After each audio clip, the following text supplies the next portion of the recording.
क्यों ना ही हंस सका हो अबले आ जात रही सन जबे न तबे मार रास्ता पर लिख लगा देत रही सन आज ये को नहीं ली सन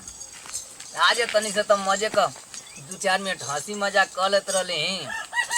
मन बहल जात रहा लेकिन लागत आज को घूमहू फिरे नहीं खिसावत ऐती से तो रखले बने पियाज पिया तो दे दा के भूलुआ होती वहनी के का करब साला बुढ़ौती ऐसन का ये भगवान मर्दवा तू बुढ़ौती काहे के लिए आवेला मर्दे हैं देखा तल कि मन टपाइल करत लेकिन केतनो हो जाता तो दतवा टूट जाई तो खाए के ना मन करी हैं मर्दवा तू दुनिया बनौला लेकिन नरक कर देहला हमारा के ना चाहत रहे चाहते साला भस्मासुर से अमृत के घर में पी घले रहते छीन के न बुढ़ाईती ना ताना सुने के मिले मैं कुल बेकार का घला मर्द का हो अरे पप्पू वो हाँ बाबा बोले अरे बैठा हो बैठा बैठा बैठा अरे बड़ी धूप उगल बा देखो तो नहीं ये धूप में मन करता चले हाँ गोर चमड़ी झमा जाता है देखलू कहीं समाचार तू कहाँ रहा तलू जाए घरी हो कुल कहाँ रहत इंजा अरे सब देखो तो नहीं धूप उगत कि जाए के मन करता नहीं तो बात सही कलो और इहा नदी में ना ना बड़ा ठीक कलो लेकिन बड़ा बड़ा तलू हो ए बाबा ये उम्र में बरल देखो तो नहीं अब ना बरफ तो कहिए बड़ा बुढ़ापा पर नहीं तो बात सही कह तुम साला देखो तलू हम केतनो बूढ़ हो गइल बनी लेकिन का हम बताइए तोहरा से लगबू खिंसाए ना नहीं बोली बोली हम खिंसाई ना ना कहो पप्पू एगो बात पूछी ई बताओ कि जब बियाह तोहरा ना भई रहे हां लेकिन उसे प्यार हो ना करे लो आई हे बाबा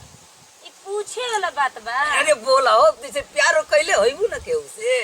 अरे पूछे वाला बात नहीं के देखी आज के डेट में केवन साधु बा कोई साधु नहीं के ई तो बात सही कलू जलू दादी ए पप्पू वो सुनो जान तलू हम हूं एगो जवानी में ना बहुत बहुत खूबसूरत लड़की से प्यार कइले की रहे बाबा हमरा बताई के तू अपन बताइबू तो रौरा बताई तो नहीं बतावा तू ना हम ना पहले बताई जाना तलू जब पढ़ा तनी सुना जब कहा तलू तो देखा अरे निया खूबसूरत जैसे तू उठल लिए मरले बलू ना तो वो मरले लजालू का हो हैं कलिया इधर तो ना लजात रहलो अरे हम लजाई ना रह बाबा ऐसे बात के परस उठाई ना कि अब हमरा तनी शर्माए के पड़ जाला बाय शर्म जो दुनिया की शर्म काम खत्म जनलू कहला जो शर्म किया साला वो दुनिया से उजड़ गया रावा से जे शर्म करी उमरुखते न बा ये से के सब जानत है कि बुढ़ऊ कैसन हो आऊ सुना तो उ लइकिया ना उ साला ऐसन धोखेबाज मिल गइल बहुत बेवफा मिल गई वो का को देलस वो के हम का कही हो छोड़ देलस का मत कह बहिनी उ समझ कि दिल पर चोट मार के चल गइली ये बाबा हम तो छोड़ले नहीं कि हम जना से प्यार करी ना तो पूरी तरह ले निभाई आज ले समझ कि दू हाथ हमर सीना में भाव हो गइल बा दिल में भराइल ना आज जिंदगी भर तक ई काहे का सोचा तनी कुछ प्यार का चोट ना हो आ समझ कि हम का बताई उ लड़की के बारे में तो तू ना बतौलू अपन प्यार बते अरे हम का बताओ तनी अब तो हम देखते बानी कि ससुराल में आ गए तो बंधन में हो गइल बानी कितनी मन करेला ना बाबा करेला ना मन करेला मिले के बहुत मिले के मन जाना तलू कबो कबो तो के देखिल साला भगवान क्रोध हो जानी हम कहीं लगी काश हम हूं तोहरा नेरे उमरिया में रहती तो साला जितना रुपया रहित ना कुल साला लुटा देती तोहरा पर ये बाबा तो एक दिन तो हम हूं तो रहे लेखा ना हो जइबे अरे भगवान न कर तू ऐसे ही जुग जुग जियल कर आखिया का सामानमा से गुजर जालू ना तब समझ लगी दू रोटी पड़ खा लेला मंठा में मार के ये रे बाबा रा ऐसा न सर बात करने के जोन चीज नाल मिलत है घरी ना कौने चीज के नाम ले लेही ना हमरा मन क देला लेकिन बड़ा कागनमा शोभत हो देखे कागनमा तो बड़ा खूबसूरत अरे बुढ़ऊ इहे सब पतो के निहारल जाला बात देख तनी तो का हो गइल हो तंजी ठीक बा लेकिन जो बात पूछत तनी वो बात के हम जवाब देते फिर भी अब कहो घमो में चलू तो घाम ना लगेला तोहरा के? तो घामे लगी तो हमार है काम के करी बाबा। ई तो बस है पपुआ के हर बा हो। अब का जानी केने गनी है कह तनी चल तनी तनी अइहो हो जबे हमहू आई घुमत फिरत न त ना रहत त तू कर लीह। उ एक जगह रहेलन। लेकिन का कहबू पप्पू वो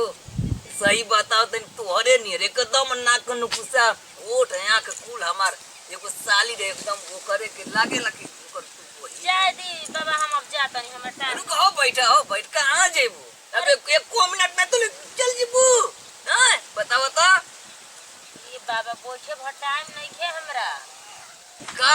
सोचे लगलू हो? अरे कुछ सोचत नहीं कि जी मन एकदम ही लुक ले। का हो बाबू का करत हुआ का भौजी का तोरो हो? कोनो काम धंधा ना बेकामे कइल बनी लौकत नहीं खे रउरा जब देखा तब देखे एगो मेहरान के बैठा के काकी। ना की बतियोते रहतला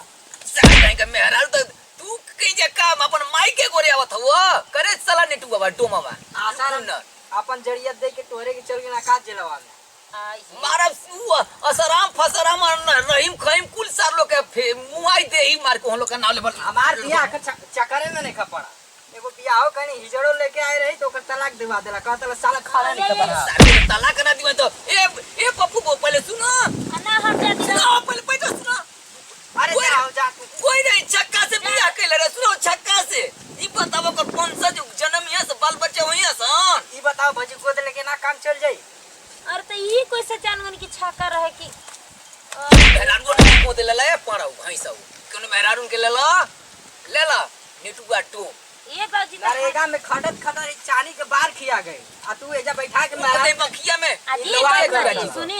सही ना कोई के छिटका लगा दियाला हम जात रहनी है ना ई बुढ़ऊ कहला हम के पता है अरे इनकर रान तू का जानबू हम न जानता नहीं हमर बाबू हुआ तो ए साला ई नेटुआ आइया जे मशीन तज्जी करम होला गप देना कूद गेला ये बीचवा में बगल लीला से भी बैठा हूं लायक नहीं के बैठा हो, कोई का पप्पू। छरंग लगा दे जो रे जो काम कर जो आवा त नहीं जब घुटुर नहीं गुजर जब में राख जाने लेके तो हम ना जाए बैठो पप्पू अरे बैठो हम का बैठी और बेटा उल्टा सीधा अरे सोचा। पूरा मत मनिया ई साला हइया कुल काम बिगाड़े वाला भाग रे भाग तो के जा दुआर पर बोले यही जो घरे करियाले मौगी छोके भागल हुई ना जी बोले के ढंग नहीं खे यही रहन पता नेटुआ के साला का बियाह नहीं के हो जनलू अच्छा ठीक है जाती करा तारा जौन करा ताला हाँ, बेटा का देखा बियाह है नहीं कर अपने बस चक्कर में पड़ल बा अरे का बोला तानी जी रौरा देखा तलू जो के ना तना बोले के तौनो बोल दे तनी बोले बताओ के पप्पू नीचे को नहीं खे ई बताओ एकदम झूठ मत बोले तो से कुछ कइल नहीं कुछ कली क्या ना चार नु पूछत हाँ। रहनी है देखा तलू हमेशा का काम करता ई हर घर करता हमार बोले बियाह के है नहीं नीचे खा नहीं खे बस तो अपने सेटिंग करे का चक्कर में पड़ रहा का पड़ाऊ तो टावर काम करते नहीं के तो तोर बियाह हम का करिए सार का मारा बुलेट जी में भाग गया नहीं था ई का तुरंत। बोलेला जी अरे बाबा ओकर एकदम लुखुन ना हो गेल बा हो बोला उल्टा सीधा खाली बोलू आवेला तो रौरो बोले के तमीज नहीं खे जाने मुंह में आई ओठ पतौने बोल दे अब तू खिनसा जालू कह के पप्पू कबो खिनसालू तो दिल को चोट लग गई अरे हम कोई के दिल पर चोट ना दी ना बकरिया बनबा की बस ऐसे खाली गलवाना में बटक्का करबा गामवा आइसो बकरिया अरे बहिनी तू लार पोटा कुल काव गिल्ली रे आय यो लासा नहीं लसड़ी आ गइल बानी आजी अब आई गइली तू करत ना तकबा हो जा थुनी धरबा तो थुनी तो माई लगाई गिरा के अरे का हो हम उधर डेरा पर कब खोज दिन जब खाना उना कुल गोबर फेंके के बाद खाना उना लेके आई हन तू ऐजा करत हो आवत रहनी होई जे जन्नी त है बाबा